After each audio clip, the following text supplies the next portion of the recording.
In 1990, I was made executive assistant to Akio Morita. So at 29 years old, I'm writing speeches for the founder of Sony. It really taught me from his vantage about how he saw the company, how he saw products. Everything I know at business I learned from Akio Morita. Shawn Layden, a former PlayStation chairman and Sony executive who helped shape the modern games industry from the inside. When we started PlayStation back in 94, we didn't have a game development arm per se. As a platform, your job is to make the pie bigger. The content has to come from someplace else. And I remember going into Hollywood and trying to see, can we make a movie of The Getaway? Pretty much got laughed out of every major studio in Hollywood. It's like, what, do you want to make Pong, the movie? What are you talking about? And I realized, well, a whole generation has to move on before I can have this conversation again. Let's start with hey, who you are, what you do, and why. Well, good morning, good afternoon, wherever you are. Folks around the world. Shawn Layden here. I spent 32 years working for Sony. 25 of those years were spent with the PlayStation Group all the way back to PlayStation 1 up through the end of PS4. I spent the first part of my career with Sony in Tokyo. Then I spent about 10 years in London. Then went back to Japan. Then came to San Francisco about 15 years ago and have finished my PlayStation career in San Francisco. Now I live here. I'm working with some startups to try to get their projects off the ground. I do a little work with a nonprofit called Girls Make Games. In fact, it was just before this show, was sitting in a long meeting talking about our scholarships for next school year. We're putting out 4 scholarships to young women who want to study computer science or game design in school. And that's my passion project around that nonprofit. And now I get the chance to come on air and talk to all of you about where I've been in the journey, and maybe we'll talk about what I see for the future. Also, I want to touch upon something that you referenced recently in an article about Xbox, because I think that's probably a good place to start. In the previous episode I did with Richard, we talked a little bit about Xbox, but from your position and from your previous expertise, especially heading up PlayStation, what's your current view on firstly Xbox as a whole, and then we'll delve into a little bit more about the landscape a little bit after that. But Xbox in its entirety currently. We'll get down to the basics of it. I think the thing I said recently has something to do with, is there a strong understanding about what interactive entertainment's all about? Or even more to the point, what's entertainment all about? And I think Xbox has found itself, they were great when it came out, early in the PlayStation 2 era, and through PlayStation 3 and the 360 and PS3, that was like Muhammad Ali and Joe Frazier going at it head to head for primacy. And then the dynamic kind of changed over time with PS4 and into PS5. I think right now they find themselves in a situation where they've bought all the big studios, or a lot of the big studios that are out there. They are, in fact, you could call them the largest game publisher in the West anyway. And they have a platform. Now, the problem is those two things pull against each other. You're going to be the platform for gamers, or you're going to be the biggest publisher of games. You really can't do both at the same time. I mean, for a long time, Nintendo and Sega managed to do that when they were fighting out in the game business back in the 80s and 90s. I think PlayStation really started a different approach towards that. When we started PlayStation back in 94, we didn't have a game development arm per se. We brought a bunch of cousins in from Sony Music to teach us what entertainment is and how to make content that people want to buy. But throughout the course of the PlayStation career, Worldwide Studios, which is the first party arm of PlayStation, never really had more than, let's say, 17 to 22% of the software market. The majority of the impetus on the platform was, make this the people's platform. Make it the place where third parties can come and enjoy the opportunity, find an audience, bring their games out, and we will help that happen and make sure that that is robust and growing. The burden on first party was not to be the biggest game publisher. Our message was, we didn't want to go into and try to steal some of the pie from EA and steal some of the pie from Activision. As a platform, your job is to make the pie bigger. Your job is not to take the bigger slice. Your job is to make the pie bigger so everyone can come and enjoy the opportunity. That's why first-party studios always have to do something different, something quirky, some risks that third parties would not take. Until you had PaRappa, the whole category of rhythm action gaming didn't exist. But we made the investment. We brought that out. We tried so many different types of titles in PS1 and PS2 just to create new pockets of activity throughout the entertainment spectrum. And I think that's the role of a platform. So if you want to be a major platform, exclusive content is important. Risky content is important. Making games that no one else would make, like VibRibbon, is important. But if you want to be the biggest publisher in the world, then that's a whole different dynamic. And I think multi-platform is a requirement if you're going to try to be the biggest game publisher out there. You have to be on everything, everywhere for everyone. So those two imperatives, I think, are in conflict right now. And I think that's where Xbox finds itself. Yeah, we talked about Gears of War on the previous podcast with Richard, and that was kind of like a strange move because at one stage it was going to kind of be multi-platform, and then decided to go down the route of exclusives.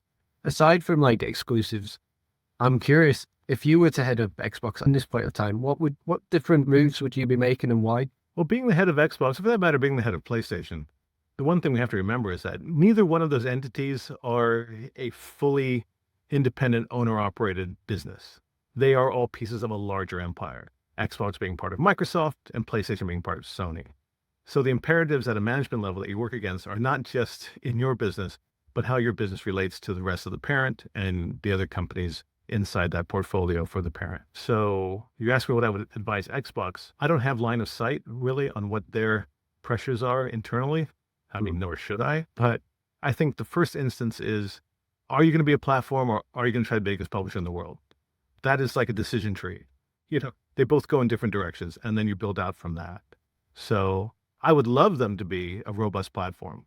I would love them to come back and have exclusive content only available on Xbox like Halo was. That really made the platform a must buy.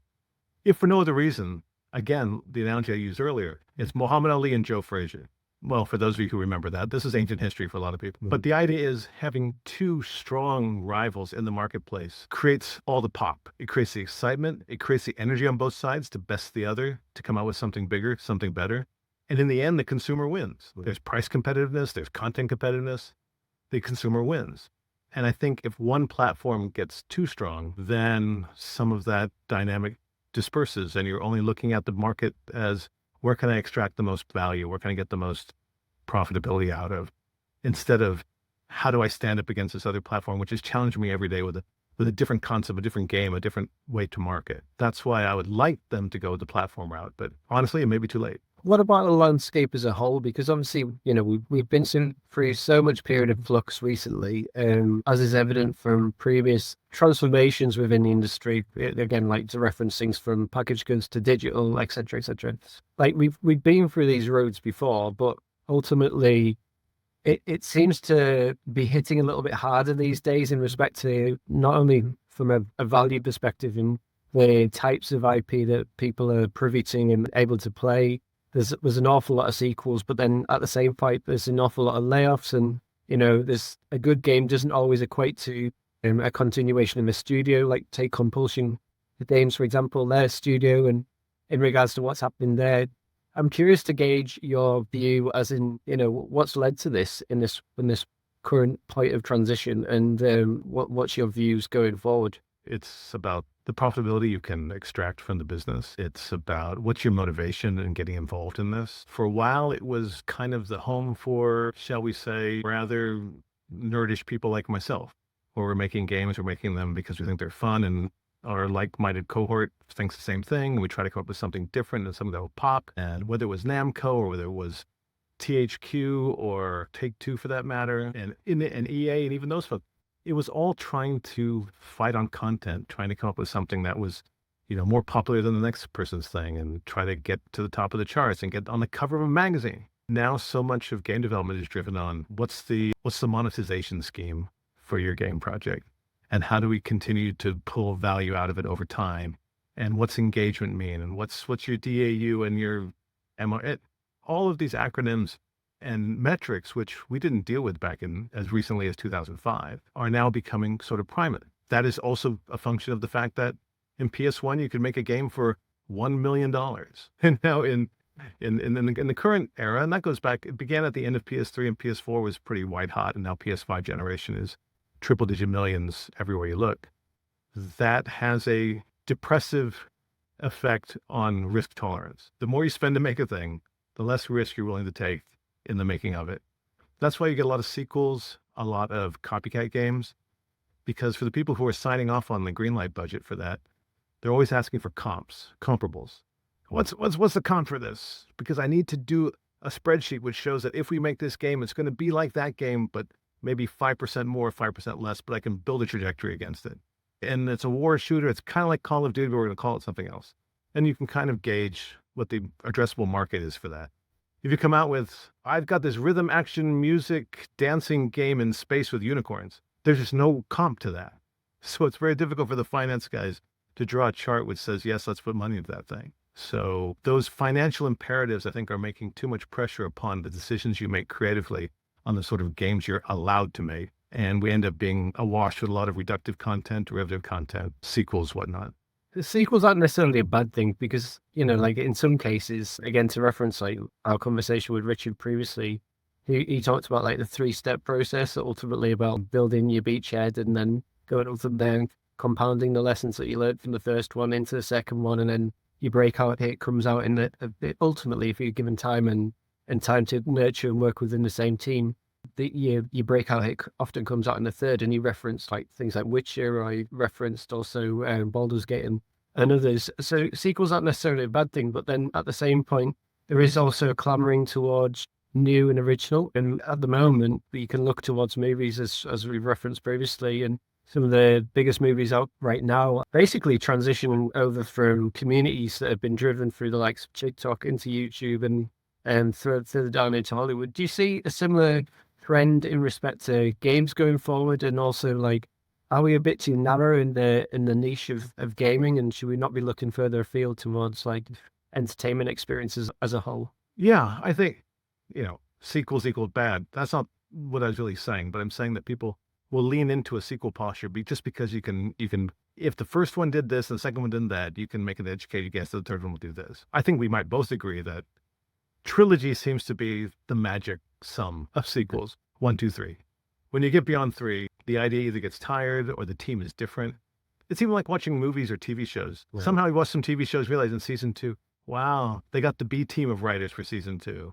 And oh my God, they got the C team of writers for season 3. So I think in gaming too, there's a time of the season for an idea and how much you can get out of it and how much story you want to tell around it. But then some just go on forever. Whether it's, you look at Fast and Furious and ask yourself, do we really need 10 Fast and Furious movies? I don't know. Maybe you do.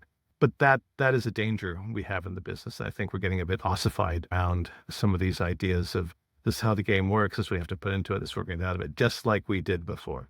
And you're right. I think we need to bust out. I don't know if even creating more variety in the marketplace is not anything new either, because back in PS1 and PS2, goodness gracious, it wasn't just Sony. Everyone was just trying to create the craziest stuff possible just to see if there was an audience out there for it. But those bets were single-digit $1 million bets, which, who doesn't do that? When it becomes 89 million or 114 million, again, people lose their nerve to innovate at those price points.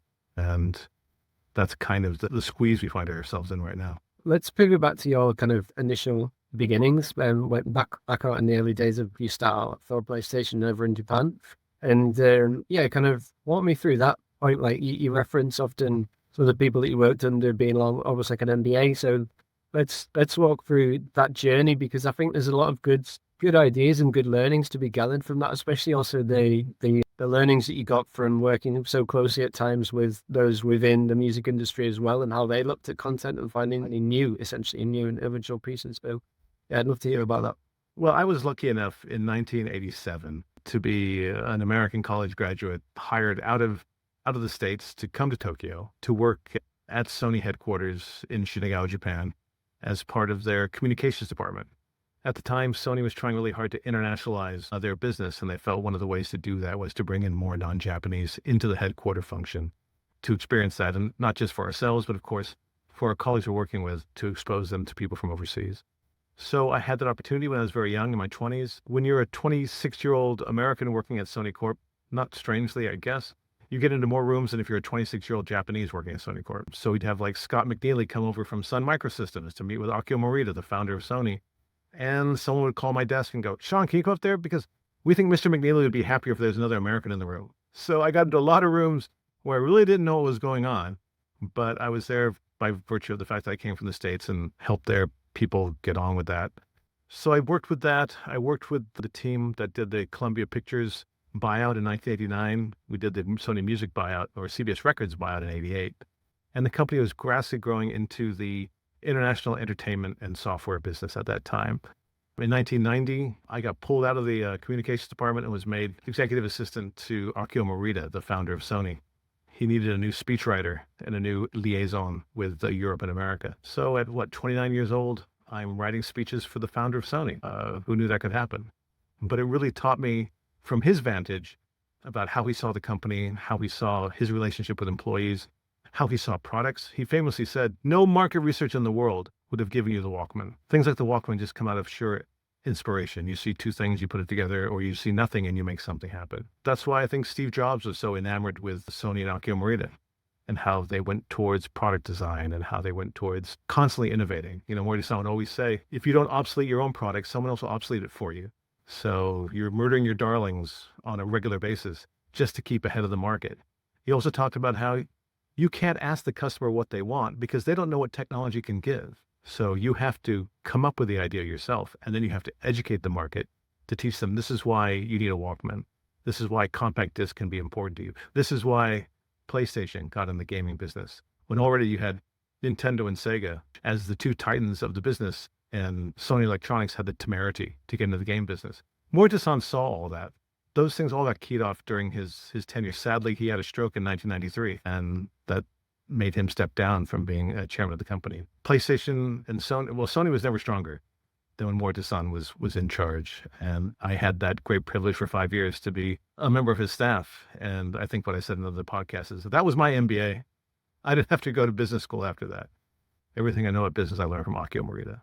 So how did you take some of those lessons forward? Because I also heard in that particular podcast that we're referencing to the transition about going over to like Europe and the West and trying to find new products and IP, and the lessons that you learned from that. Like, what did you learn, and also how did that impact how you went about creating and finding new IP and new markets? Well, it was very important to Morita-san as he spread out his company across the world. When he started Sony back in 1946, 80 years ago this year, he was entering into a market which already had electronics leaders. Toshiba, Matsushita, Hitachi. They were all big in Japan, and he knew his opportunity was going to be overseas. For the longest time, 70% of Sony's business was done outside Japan. They had almost given up or not even tried to fight into the Japanese market and put all their emphasis overseas. And one of the things about his overseas drive that he knew very early on in his ability, in his career, was to be successful overseas, we need people of those regions, of those countries running those businesses. We just can't put a bunch of Japanese executives across the globe and expect them to execute most effectively inside the market. So when he listed on the New York Stock Exchange back in the early 60s, he had Americans running Sony in America. He had Europeans running Sony in Europe. It was very important to him because he felt that's the only way you can get really down in the local living rooms to understand what people need and what they're looking for, and how do we tell our story to people in France or people in South America or people in the US. So I think what I learned when I went to London in 1908, we had just purchased Psygnosis, and we were wrapping that into the Sony Computer Entertainment full, just to understand that we're not out there trying to tell people how to do their gaming job. And in fact, maybe it was easier for us in PlayStation because we already knew we didn't know what we didn't know. That's why when we began the company back in 1993, Sony Computer Entertainment was established as a joint venture between Sony Electronics and Sony Music. Even at that time, Kutaragi-san and the other engineers understood that we can build the most amazing 32-bit 3D home PlayStation for games, but the content has to come from someplace else because we don't understand it. Which is why for a lot of people, they're going to say, yeah, that's right. You can't launch a PlayStation without Ridge Racer and Tekken. And that's right, because Namco was our strongest partner from even before the machine was launched. And to this day, for Sony, they're very strong partners. But we began to learn how to make games. And the Sony Music team that came in were the ones that led that charge. Most of the people in PD development, product development back in the day came from Sony Music. And buying a company like Psygnosis was a way to increase our ability to understand, certainly in the West, what Western game design looked like, what development would be like. We had great success with games like Destruction Derby or Wipeout, which was a seminal game, certainly in Europe, and Formula One, which was the first game I worked on from Psygnosis, which was a revelation. Again, the Morita-san lesson is work at a local level with people there. No one knows the local market better than the people who are there. And if you're going to come in there and try to tell them about their own market, you're a fool.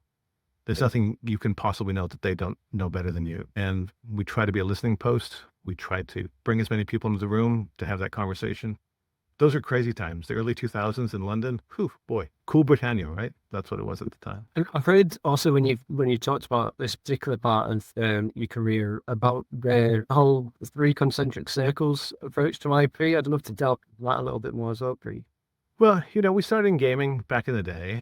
You think about it, on PlayStation 1, that era, like the three biggest gaming genre were fighting games, racing games, platform games. Three genre which we don't hear much about anymore at all. They're pretty much locked in. If it's a racing game, it's Forza, Gran Turismo, or Formula One. If it's a fighting game, it's Tekken, Street Fighter, Mortal Kombat.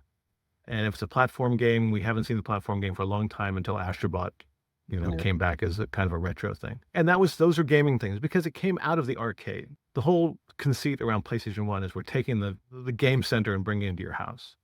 So those are the first games that we built the business around. Over time, with more abilities, whether it's the emotion engine of PlayStation 2 or PlayStation 3 and the cell processor and the extra power they gave us to go to, HD gaming, Blu-ray as a storage medium, which made everything possible, that you're able to tell stories that were a bit more involved. I know you're a fan of Last of Us, Peter, and we needed that kind of technology to tell that story. We couldn't tell that story on PlayStation 1. The technology wasn't there. Square is probably the best who did it in the early PlayStation era. FF7, a lot of people cried when the heroine dies. So, but most people couldn't pull off that trick. And until we had a more immersive ability to present our games through technology, which allowed that to happen, will make those things happen. Games could be bigger, games could be larger. I think that was an important change for us to tell that. And so all of a sudden we came from this world where we have gaming IP, movies and TV, and music. And there was a crossover. The Venn diagram was kind of, we had game, then we had Wipeout, which is kind of music. We're bringing Chemical Brothers and the Crystal Method and Prodigy into the gaming world to make that relevant to more people. And movies came in. In the early 2000s, every movie studio had MGM Interactive, Fox Interactive, Universal Interactive. They felt they had a bunch of IP. They could bring out games based on that. Didn't quite work so well for most of them, but they were adjacent. Now today, we're seeing those three circles are pretty much three concentric circles. And the one thing that ties them all together is the concept of intellectual property. So if you have a great idea, a great character, a great story, a great world, how can that be relevant in two or all three of those categories? Through the music of that experience. The characters, you have an interactive experience, but can you tell a story? You have the game Last of Us, which is amazing. Now you have the HBO series, which is Emmy Award winning, based on Last of Us. So those are things where the game set of intellectual property and the film and television set are the same set. It's just how you express that is different. And I think, you referenced something in there about how at the beginning we take from the arcades, but I think now, my personal opinion is that just because you mentioned music, like if you look at things like Journey, for example, and the music around that, when you actually understand how to tell a story to the depths that can pull people emotionally, and you draw in from lots of different elements of that, with the music, be it visuals, be it the depth of the character interplay that you curate, or even the depth of the world that people play within, I think we can actually tell a lot more deeper and more immersive stories to be told. And I do also get that there is a lot of different markets to sell to and to offer a game to. That may be people like me that just love story-based games, or it may be people looking for community-based experiences now. That's absolutely fine. But I do think that when you are able to layer in more depth through how we connect to music, to how we connect to character, that in itself gives more emotive experiences. And I do feel that currently we are kind of lacking a little bit of that. It's almost as if we've shied away from that. Exactly. And that's one of the other threats that are coming at our business. One, we talk about the financial, burdens of cost structures and how to make money and what's your ROI and all that kind of stuff. But there's also this tendency now where when risk tolerance goes to zero due to the high cost of game production, you end up making the stuff or making the stuff that sold last time, or just make another version for this time. And so the problem with that, it may speak to the base, it may speak to the core, who would just love to have more space marine military shooters if we can give them everything we want. But that's not going to grow our market. That's going to give the people who are already there more of the things they want to have. If we're going to take gaming and make it as ubiquitous as, compact disc players once were, or Blu-ray players, or toasters, we'll have to find a way to break out content-wise. If you look at every generation of hardware content, the PS1 generation with Sega Saturn, and looked at across all the other different generations, you never get a global aggregate number of consoles more than 250 million. Well, usually over 200, maybe 180, 200. I think it got to 250 that one year when Wii U came out and everyone thought you could lose weight by getting on Wii Fit. So a lot of non-console players bought it because you buy that with the rowing machine and stuff like that. And that spiked. That was a new audience, people who didn't have games. I think we did a lot of that too. But now in the current setup, we are all excited about GTA 6. And so we should be. That's going to be a seismic event. It's going to shake the timbers. Everyone's going to go crazy. We have this expression in game publishing, there's a blast radius. When this game drops, don't be 2 weeks before that or 2 weeks after that. For GTA, it's like, don't be a month before that or a month after that. It's going to suck all the oxygen out of this space. But if you take 2 steps back and think about it, most of the people in the world have said they're not interested in Grand Theft Auto. Most of the people in the world said they're not interested in Call of Duty or FIFA or any of the games they're doing now, because look at the numbers, right? They max out. I mean, GTA is an outlier, but even at that, it's still not like Michael Jackson album or back in the day or music, that kind of thing. So as an industry, how are we going to your point, reach out to folks who, I'm not into shooting, I'm not into racing, I'm not into fighting. Can we have a different experience through gaming? Can we attract people who normally wouldn't jump into a deathmatch Warzone experience, but might want to do something else or experience something else? We are financially the biggest entertainment medium in the history of mankind. But if you go into a bar or a restaurant and there's 20 people in there and you ask them all what their favorite song is, everybody has an answer. Or their favorite movie, everyone has an answer. You ask them their favorite game, I still say there's more than a handful of holdouts who'll say, I don't play games. So our social impact is inverse to our financial impact. It's interesting though, because, looking at GTA, obviously the pre-sales have been insane, but they have to be insane because the amount of money putting into the game to begin with. But, we talk about things like platforms or are you going to be a publisher? But to me, at least the way that I'm kind of looking at it, I think it's all about property, and the ones that actually understand that we're not just games within a niche anymore. If we do want to have that breakout, we cannot just be confined to the niche of gaming. We have to kind of broaden our horizons and start looking at entertainment experiences as a wider property. And I think when you're able to then come up with properties that can engage people and do look to create stories that are going to drive people in emotionally to become memorable in the same way that when we first experienced great film back in the day, that is what I think is the next layer for the sector as a whole, is the fact that we broaden our wings per se. But again, it has to be down to the types of stories that we want to tell, and also understand that the market that we're going to trying to kind of sell through, because you're not going to get that type of experience within a Roblox, but you can go down the route of Roblox and get an amazing level of engagement. But again, it's like it's fighting your battles. But I do think that the whole premise of property is the missing piece. Like, because if you look at the next iteration, if let's say there's going to be like another version of PlayStation, or there's a next Xbox coming out, or there's a new Steam console coming out, like we're looking at $1,600. Who has that money to drop on a console? Bearing in mind what you just said about like how we are a big industry, but ultimately, if you talk to somebody in a bar, like what's your favorite movie or what's your favorite like album, they can easily like roll that off a tongue. But what's your favorite game? Some may not be in there because it's still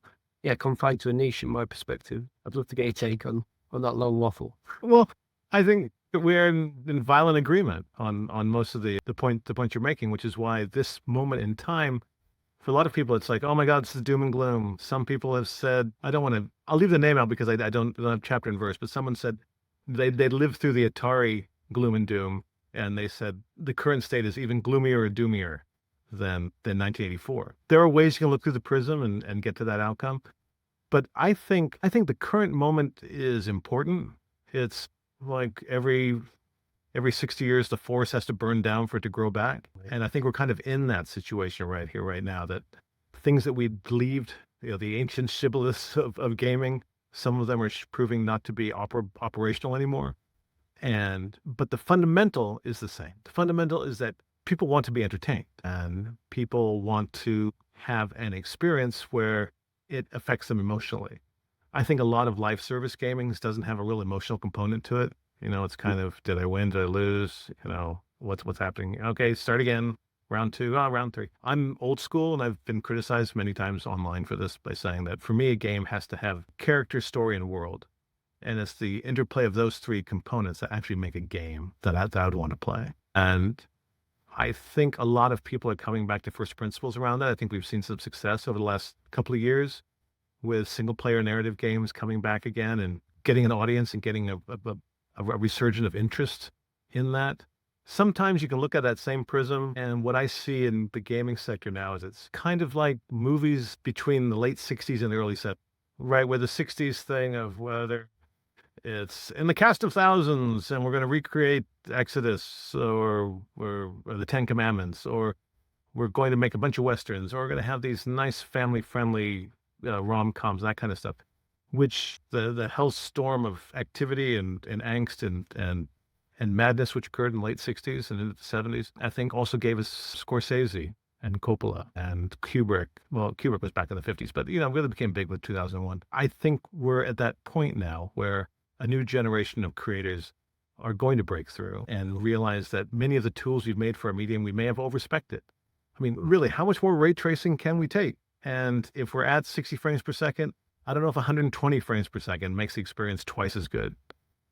Instead of leaning into those kind of specs, how do we come up with a more streamlined piece of hardware that has all of the power of the stuff we see today, but brings it out, number one, in a more affordable configuration, and number two, one that can spread further, whether through handheld or whether through other kinds of portable devices, something that gets us through that 200 to 250 million cap, which seems to occur with anything console. I'm hoping that, sadly, I think it's going to get a little bit tougher before it gets better, but through that great compression of energy, a new diamond will pop out, and I'm here for it. Yeah, I think we are in that period of reflection now, if people are being brutally honest with themselves, because if you look at the bubble per se of COVID, when so many people at home, and you also had the opportunity, this is why we went down the route of live services, because it's so easy to monetize at that particular point in time. And companies grew exponentially. They all believed that, especially from a modeling perspective,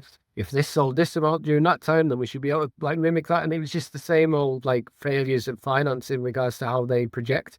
And that's fine. But I think that, a bit like free to play and such, I do think that these kind of models have had their time. And I'm not going to say there'll be a death of live servicing, because there's still communities to be served. But I do think that we are at that period of reflection about, well, what are the kind of stories we want to tell? How do we want to push the industry forward, and how do we go about doing that? It's great that you reference movies, because I do think that, a bit like your arcade reference at the beginning about the early guises of PlayStation, I do think that now, we are going to take a lot more inspiration about, what impacted us. I'm 42 now, so what impacted me growing up, what impacted my generation growing up, because we're starting to take those roles of leadership within the industry, and that fact, then we're going to go back to things like, Stand By Me, the trilogy of Back to the Future. You're going to look at E.T. What specifically about these pieces of content like Ghostbusters as well, what worked around that could work going forward into film and into entertainment experiences as a whole. And, also when you look at people like Christopher Nolan and what he's done within the movie industry, I do think that there are some kind of Christopher Nolan-esque talents within games. And I'll look at people like Neil Druckmann, I'll look at Joseph Fares, but we still need to figure out, okay, these are the stories we've told thus far, but because we have so much advantage on our side now in regards to, there's no excuse in regards to the products that we can play our games within. They're so powerful now that you can do whatever on them, that we almost owe it to ourselves, as well as the industry, as well as the player base, to deliver upon those narratives that people are going to look back and go, so rather than where we do it now, where it's The Last of Us or Red Dead Redemption, or, reference titles that have been around for some time. I'm waiting for the next iteration of titles to come through, and I didn't believe that we're at that point of transition, that, it's just a matter of time for them to come, because people want more content that's either a mirror to themselves and their own experiences, or deeper narratives and experiences that can, take people on it doesn't necessarily have to be a 60-70 minute journey, but it's look at the last Bond game that came out, or look at, reference mixtape in previous podcasts. They don't have to be these massive behemoths, but Oh God, no. if we do pivot to, more, well, why are we trying to tell this story, or what do we want people to feel, then I think we'll actually get to a better position. Yes, yes, and yes. I agree with all of that. I think certainly on the length of gaming, back when the average age of the gamer was, let's say, 18 to 24 or 16 to 26 or in that space, most people are time rich and money poor. So you'd get your money together. Incidentally enough, there's about $60 a game back in the 90s as well. That's the one thing about the price of games. It's been no elasticity on that number. But you had more time. So you wanted 120 hours of gameplay or 140 hours of gameplay or whatever it was. And that became a badge. That became things that even journalists were like, well, this game is great, but it's only 40 hours of gameplay. And so people started like padding out your game. We also had this strange dynamic, and this is, we're kind of guilty of it ourselves. We were always worried. This is when they had rental games. Back in the US, it was like Blockbuster. In Japan, it was Staya, and I forget in Europe where you do it. But we want to make sure we had enough gameplay on there that you couldn't finish it in a weekend, right? You couldn't do a 40-hour rental and finish a game. We wanted you to either rent it again or come back or just buy it. Just don't bother renting, just buy it. So that was probably a bad impulse on the game development side of things. But I think that you mentioned your age. You said you're 42. So now you're in a place where some of these decision making is happening. I saw the phenomenon in real time back in the early 2000s when I went to Hollywood. We just shipped this game called The Getaway. Yeah. That we made it at a London studio. Yeah, I loved it.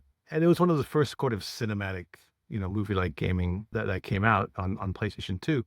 And I remember going into Hollywood and trying to see can we make a movie of The Getaway. It's a perfect Guy Ritchie kind of vehicle.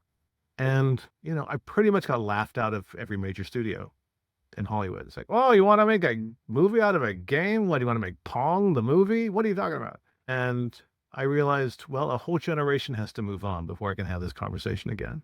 And fast forward 15, 16 years, when we're going on there, we just established PlayStation Productions in Culver City with the express purpose of taking our IP into movies, into television. And going into those same rooms, talking to people in the same positions, not the same individuals, the same positions that I talked to 16 years earlier, but they'd grown up with games. This was a digital group, a digital savvy group.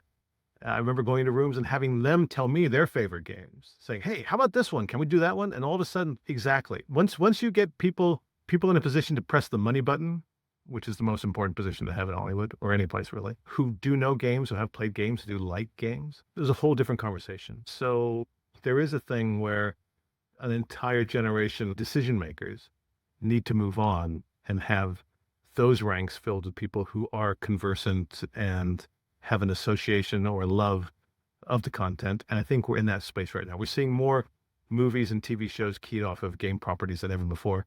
You've kind of I guess every comic book already got licensed.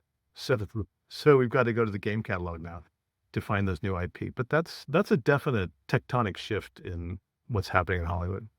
Yeah, definitely. And look at businesses like Story Kitchen in regards to what they did with Sonic to what they're going to be doing sooner rather than later with things like Streets of Rage, which is another absolute gem of my early years into games. But yeah, I think that you're totally right in regards to sometimes people have to move on in order for things to move forward, and that's absolutely fine. That's just part of the transition. But talking about Getaway, because again, when I first played that, it was one of my most beloved games at the time. I'm interested how the whole process of greenlighting came around and what was the motivations behind it, because looking at Getaway at that time, I personally had never played anything like it and I was blown away. So I'd love to talk about Getaway in a little bit more detail if possible. Yeah, I was working in the London studio at the time. I just transferred to London in 1998. And by the time PS2 made itself known, and because when I got there, it was still PS1 era. So PS2 is coming out. We're getting ready for that. We realized how much more power we had under the hood to express our vision for what our game should be. We had a new studio director in London. A shout out to Brendan McNamara, who established Team Bondi. Crazy Australian Brendan McNamara came to London. And he brought in a couple of staff who had written scripts for film and television and had experience in that. And he had the vision for this gritty London gangster game. Gritty London gangster movies were also big then. I guess they've always been big. There's never lack of appetite for those. But at the time in the early 2000s, it was right in the center of the exploding relevance of London again. in entertainment and in the culture. We had a team which actually brought people from film and television to do design, to write scripts, to do the dialogue. We brought in, honest to goodness, actors, got them in the mocap suits. In the early days for that, it was a lot of work doing performance capture 20 years ago. And we created the Getaway in that sense of we're putting you right in the middle of a Guy Ritchie film. It was greenlit because we had a very open greenlighting process then, and we were always looking for things that were new. Honestly, it wasn't that hard. Everyone got it. Yeah, we're going to create an interactive cinematic experience. So let's do it. The Americans loved it, so they picked up on it. We got a deal in Japan at the time with, I think, Capcom published the Getaway in Japan. And that kind of broke open that whole idea that can you have a cinematic experience and be in it and be a participant in it. And yeah, we all love the Getaway. I'm curious because like three things come to mind as you're talking, and the first point is like the reference that you make about bringing people in from Hollywood and and music and others into PlayStation. I'm curious as to your view in regards to the hiring in around Xbox, because obviously they've taken Matt Ball in. I rate Matt Ball, I think he's great, but I am also with you in regards to transporting people from cinema and music into the industry as well to ultimately to create better experiences. So there's that point I want to dive into. And also the second part of that is there any like games during your tenure that you didn't greenlight that you really look back on and regret at this point? Oh, probably a lot. Well, But if you didn't greenlight it, I mean, it's that dispositive. It could have been the greatest game in the world. It could have been the worst game in the world. And Yeah. you just take a view. Are there games I greenlit which I regret? Yeah, there's some of those too. That, oh, wow, that didn't really come out the way we had planned. But that's entertainment, right? Everything is a crapshoot, and you're relying on your read versus others. I think a lot of people have gotten to the place where they're saying, well, let's do a data-driven approach to greenlighting. I don't even know what that sentence means, but a lot of people do it that way. And I think that's where you get a lot of reductive content, because to be data-driven, data is in the past. Data doesn't live in the future. And if you're looking at the past data to say, what should I make for tomorrow's consumer? Yeah, maybe. I use data more in a dispositive way to try to prove to me something's a bad idea and whether something's a good idea. But yeah, there were probably some multiplayer games that I should have greenlit because I didn't really understand the impact that would have back in the PlayStation 2 era, where, multiplayer we started with SOCOM. It was still pretty dodgy for us to figure out how that works. But yeah, we missed that. But bringing people from the outside in, I think is important if you use them as part of the team. I think it's hard to bring people from the outside and put them into leadership, because unless you have worked in game production, and I'm sure everybody says this, whether you're running a restaurant or whether you're running a car dealership or anything, that you have to have some working familiarity with not just the end product. We all have an association with the end product. We all watched the movie, we all played the game, but that sausage making, that is not for the faint of heart, let me tell you.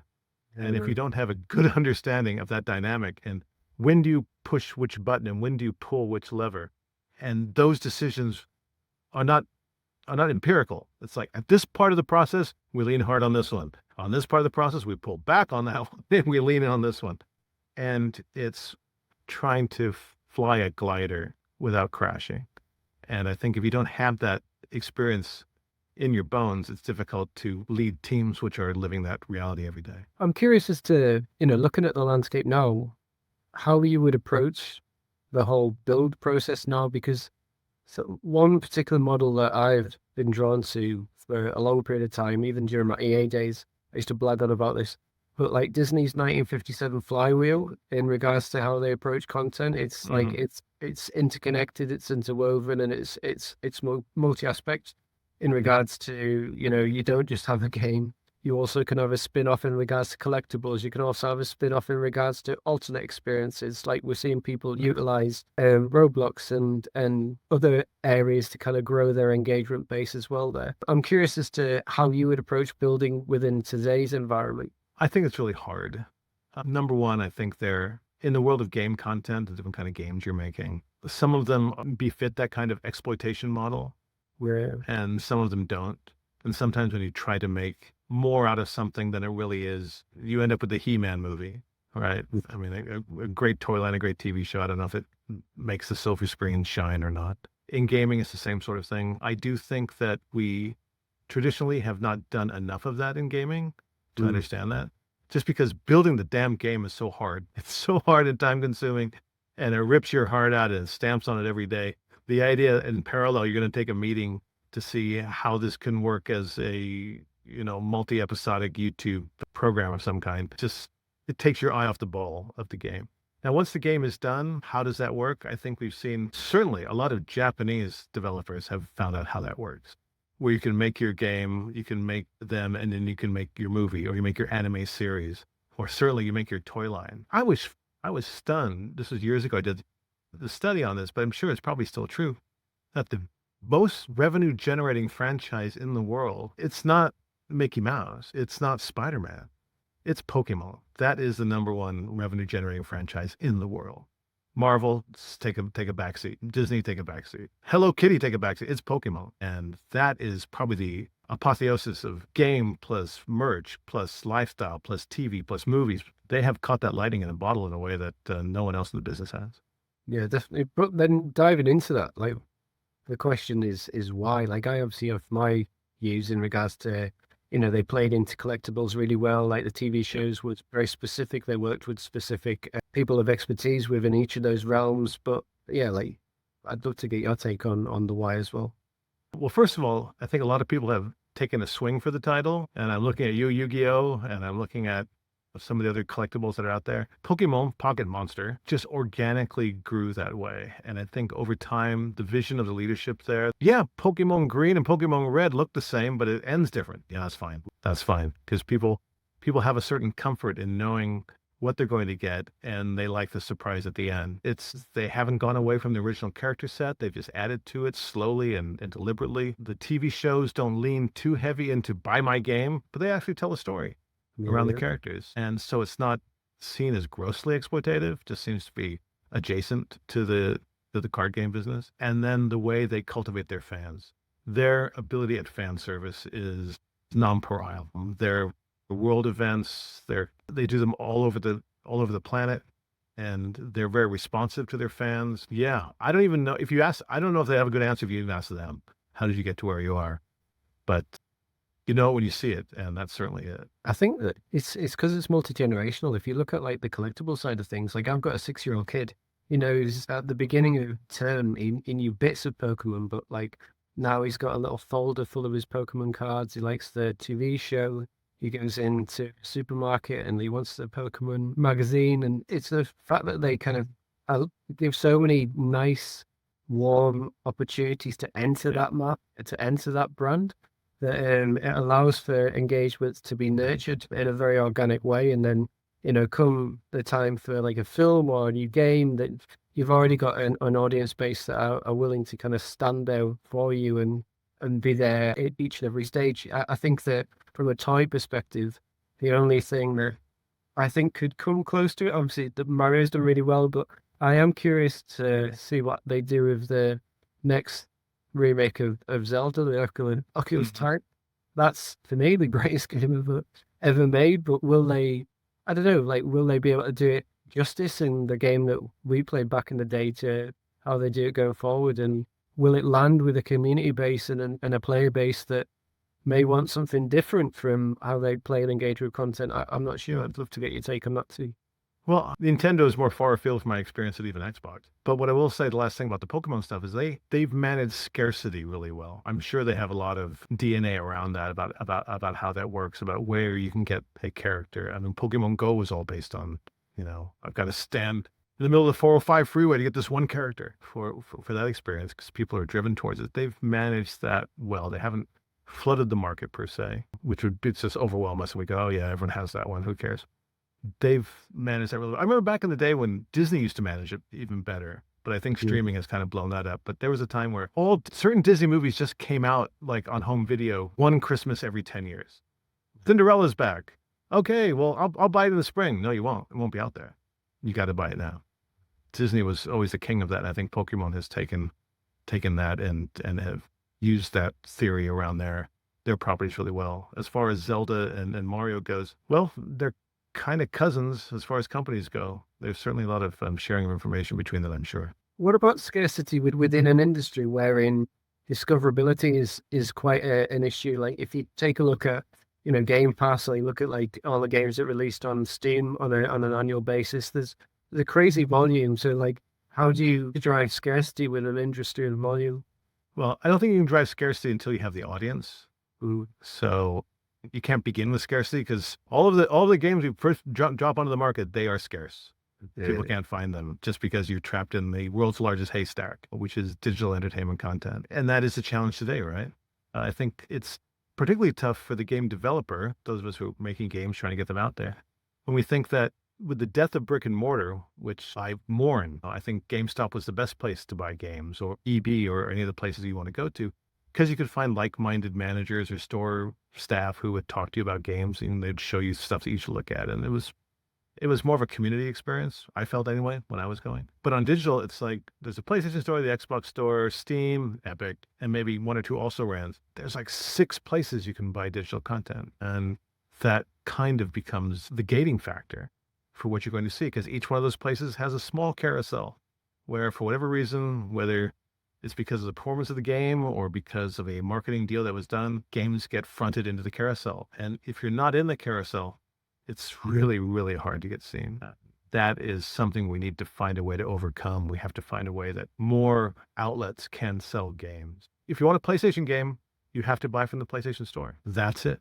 There's no place else to get it. You can go to Amazon and buy a voucher, but you have to claim it on the PlayStation Store. So I think we're seeing right now that that's becoming a choke point. We see it on phones too, whether it's iOS and Android. This limited number of storefronts that the consumer can interact with kind of, they call it curate. I would say dictate the content you get to see, and as a function of that, the content that you end up buying. Yeah, it's pros and cons, because like if we look back at the beginning, when we're talking about story and not being able to complete a game over a weekend and then returning it, and then having that whole churn of resale, then it did make sense to a point if you kind of look at what PlayStation do, where you download it and it's on your console and there's like a no returns thing. So it's that's fine in that regards. But again, like you then fall within another gated community where it's like you can only buy things from there. So yeah, and then you are, if you look at like Xbox, you're at the behest of the games that they release and the stack that they have. And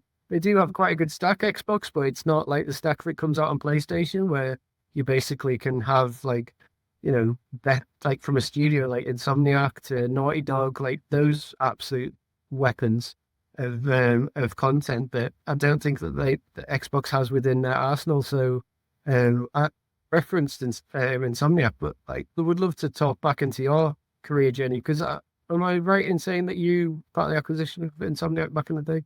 Oh yeah, that came out of a dinner I had with Ted Price. Insomniac, we were very, very, very lucky in the early days of PlayStation. We worked with Universal Interactive. Remember back when we said all the movie studios had their own interactive piece? And I believe the president of Universal Interactive at the time was this guy named Mark Cerny. And he had these 2 teams he was working with. One was Naughty Dog and one was Insomniac. And our relationship became connected through Universal into both of those studios. And we started off with Crash Bandicoot and Spyro the Dragon. And it was a remarkable experience. It really turbocharged the PlayStation 1 era for our own first party.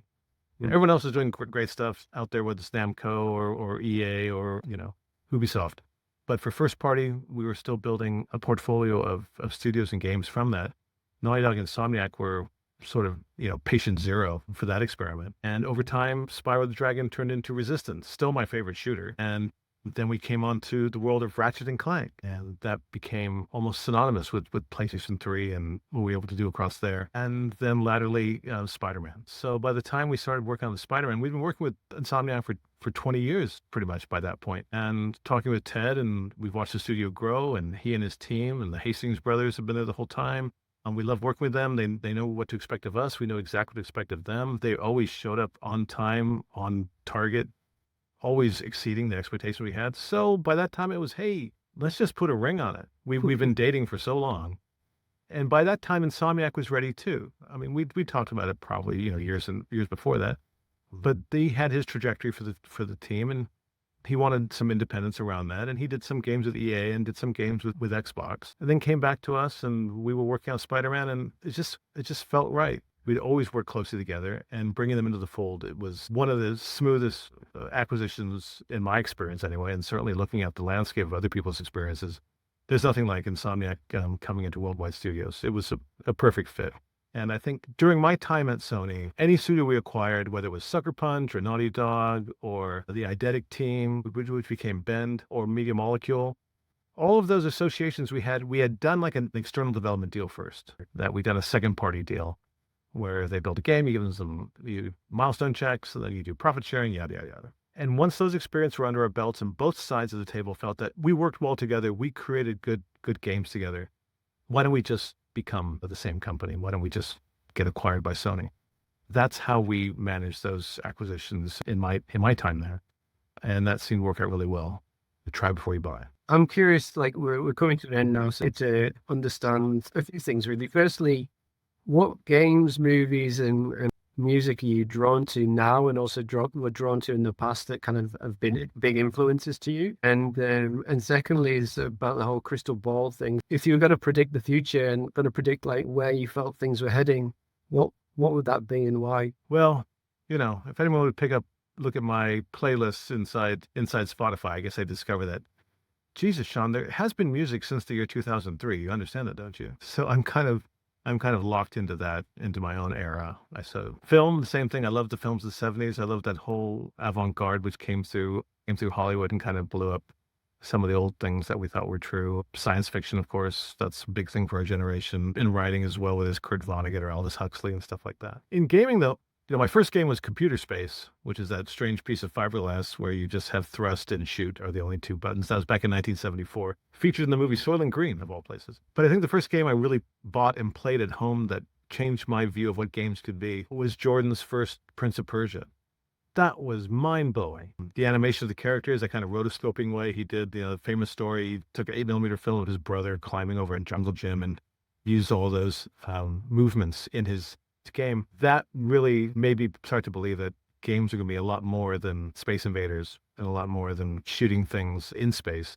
But what can come of that? And Prince of Persia was my first love. And then swiftly, I was living in Japan, so game centers were amazing. Whether it's House of the Dead or Tekken or people lining up to play, Super Harrier and things like that, or Daytona. And then when Sony decided to get into the game business, and Kutaragi-san, famously, the legend goes that he was ready to get on the stage of CES with Nintendo, and Nintendo at the last minute announced a deal with Philips of the Netherlands for CDI. And so there's Kutaragi-san with his PlayStation peripheral add-on to Super Famicom, and asked Oga-san, at the time, because Morita had a stroke. Oga-san was the CEO, and Oga-san said, yeah, do it. Build your game machine. Oga-san was also the chairman of Sony Music, and he was a classically trained baritone. He went to university in Germany. So he really had an entertainer's heartbeat. He knew what that how it worked in music, and he thought it could work in games. And so we were very lucky that our leadership at the time was someone like Oga-san, who could look at Ken Kutaragi's idea and just say, yeah, go for it. And that's why we pushed. Sony Music was half the company. Sony Electronics was half the company. And that's where PlayStation came from. And, the rest is history. Yeah, amazing. And what about more like recently, or maybe like games in, the coming year? I saw a lot of slate coming out to like 2027. Is there anything that's drawing your gaze at the moment? Last couple of years, you made a good point about COVID. COVID was this time out of mind moment where I think it sort of bent the contours of the natural progression of what the game business should be. I think free to play and live service gaming probably got a life extension due to COVID that gave them a bit more energy and kind of drew a lot of people into the world of, hey, how do I get in there and have this monetization, daily engagement, people paying money all the time. But there's a backlash to that, rightly so. We're seeing a move back, I think, to greater first party stuff. Again, I go back to what we were talking about, movies in the 60s and the 70s. I see that transition happening now. I see people not balking at the idea of a 20-hour game. Yeah. It used to be, I would say that, and people go, God, that's a waste, you're taking my money. And look, the average age of the gamer now is probably 26 to 34 or something, where we've gone the other way now. We are definitely, if not money rich, we're definitely time poor. And so we want a good, solid, tight game experience. I mean, I've made games, been involved with games that are 80, 90 hours of gameplay, but I'd be the first one to tell you, it's not 80 quality hours. There's a some filler this, some running across the desert for 30 minutes to get the red stone to go open the red door where you came from. But tight games, good editing that makes it almost you don't want to put the controller down because you're so taught into the concept. I think that's where we're going. I think we need to elevate more creative minds into management decisions around game development. I think a lot of it now is a financial imperative, which is frankly the wrong way to look at game development, I believe anyway. And if we get more people with a vision of what are we trying to say? I had a boss, Akira-san, who was my first head of development mentor. He came from Sony Music, and we'd have these game producer meetings where everyone showed their games and gave their designs up in front of the group, and everyone tried to like tear down each other's product to make it better, that type of thing. Sometimes Akira-san, because the Japanese practice is the highest ranking executive in the room speaks last. They like sit there silent throughout the first hour of a meeting. And then everyone turns down and says, well, what do you think, boss? And he would ask questions like, it's okay, but where's the fun part? Oh my God, when he would ask that question, if you were the producer, it would rip your heart out. I spent 20 minutes showing my game and you're asking me where the fun part is? Oh, Jesus. But that was an essential question. And I think that question is not being asked enough. It's not being answered enough. We have a lot of data on what the monetization rhythm is going to be. And if we have strategic drops every 6 weeks and here's the program to get that to come out over here and we can have people to pay into that over there. Let's keep asking that question. Fun part. No, I agree. I think it's when, you'll have seen a plethora of pitch decks as have I, and it's funny because you kind of go through them and what I always look for is like, again, to refer back to The Last of Us, they had a very simple premise of unconditional love. Like, tell me what premise it is, tell me what the fun part is, tell me why I should care, rather than telling me basically that we are going after this specific core of an audience base. They have this amount of time. It's based on these 3 or 4 different reference points that are going to articulate the story. If you start with actually, this is the feeling I want the player to feel. This is the type of emotion that I want to draw from them. This is the overarching theme that I want to drive it from. Then the story can be constructed from there rather than go the other way around, is trying to like dictate a market share that you're going for. I think you're setting off the wrong pathway in that regards. No, there are some like occasional ones that will cut through that, but largely, if you're trying to create something that moves people, you have to start with the feeling in itself. And I think that we forget that at times, and as a consequence, we get games that's forgettable rather than can move us really. And I think that's what I want to get to in the long term is experiences. Yeah, and dropping skins and weapons on a tri-weekly basis is no substitute for why should I care about this game. If you could predict maybe 2-3 things going forward that you feel strongly about, what would they be and why? I think there already is, so I'm not really predicting anything right now. There is a growing return to want a story. I want to feel something. I want to have a character I care about, a world that I find mesmerizing, and a story that I want to see the end of. Christ almighty, look at some of the data you have about, what is it, like only 40% of gamers or less than half still don't see the end of a game. They don't play the game to completion. They fall out of it somewhere in an hour 20 or hour 60, that they don't see the end of it. As a gaming creator, as a gaming executive, I just think of all that money I paid for the last level of this game that most people didn't see. I'm going to save that money. So I think if we get good stories, we get tight games, I think that's the future. I think people are going to ultimately be playing more games instead of playing 1 or 2 forever games. I don't think that's the real gamer experience. That's something else. That's scratching a different itch. So my prediction is we're going to go back to really tight narrative games where we care about seeing the end of the story. The crystal ball going even further out, I think the only way that gaming breaks into more homes around the world is we have to do what the music business did, the audio business did, which is standardize around formats. Everybody agreed, compact disc, okay. Philips and Sony will own the patents around that, and they are forced to license it out to the consortium of hardware manufacturers who want to make CD players. You got to do that. We did it with Blu-ray. We've done it with 8mm. We've done it with everything except in gaming. Gaming is the last of the true verticals. It's almost like the railroad business in the 19th century. We own the railroad. We own the railroad cars. We own the copper mine that makes the cars. We own the coal. We do all of that in gaming. While that is super lucrative to whoever owns that platform stack, and I was a beneficiary of that stack, I think really to break this out to make it as ubiquitous as we can, we have to get rid of some of the gatekeepers to come up with a game format so we can be against it. I know everyone's going to hue and cry, well, you don't get innovation, you don't get, well, that may be true, but we don't grow either. If it still maintains this rather esoteric limitation around, you have to own this box to play this game in this place at this time, we won't bust out. We won't be as ubiquitous as the music business or the movie business or the toaster business. We need to look at that. Or alternatively, just be happy.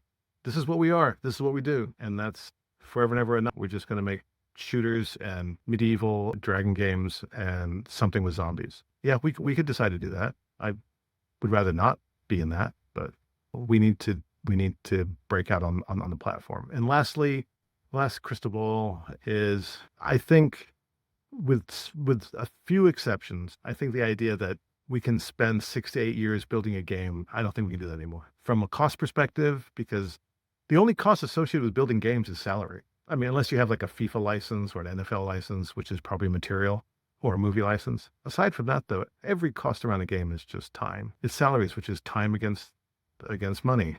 And as you increase the time, it increases the money, which increases the budget, which takes the break-even point of the game and goes from stratospheric to extragalactic. And that is a bad place we're in right now. And I think we're going to see a curtailment of that. Let's get back to 3 to 5 year development cycles to get a momentum around it, to get people. Right now, if you love a game and you want the sequel, you realize I'm going to be 10 years older by the time the sequel comes out. Am I really going to care that? We have to take into mind that our consumers' expectations are different than what we're providing right now. Yeah, I couldn't agree more. I think that the time span that we're doing, it's not necessarily that the game can't be shipped in that proportion of time. It's very much from the point that you're saying that people's salaries are too high, there's too big a team, there's too much weight in there, there's too much indecision. And as a consequence, it slows everything down and to the detriment of the player that wants to play that next iteration on that new piece of content. So yeah, I couldn't agree more. Mate, it's been an absolute pleasure. So thank you so much for your time. It's been awesome. Thank you, Peter. It's been great.